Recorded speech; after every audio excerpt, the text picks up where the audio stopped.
Let's talk about St. Paul Square. This is an area east of I-37 downtown, just directly north of the Alamo Dome for people who may not be familiar with it, but some revitalization coming to these historic buildings. Yeah, so I moved to San Antonio in 2000, and not long after I arrived, I saw St. Paul Square for the first time. And, you know, a lot of the buildings are pretty cool. It's like obviously an historic space, but it was a ghost town, and kind of remained that over the years. You'll have a lot of large events, weddings, reunions, that kind of thing at Sunset Station, but there just doesn't seem to be a lot going on. But, I mean, the architecture is great. It's beautifully positioned if you have a lot going on around it.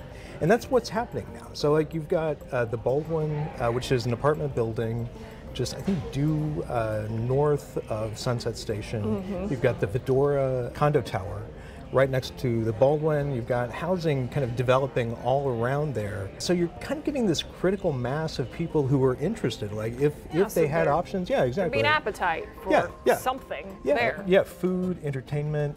So there is a real estate group.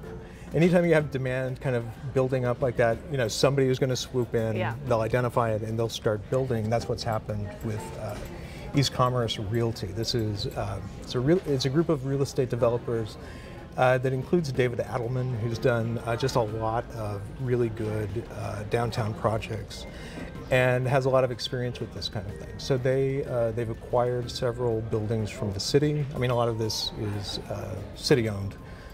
And, you know, they're planning on kind of, not even that gradually, but introducing new retail and office ventures.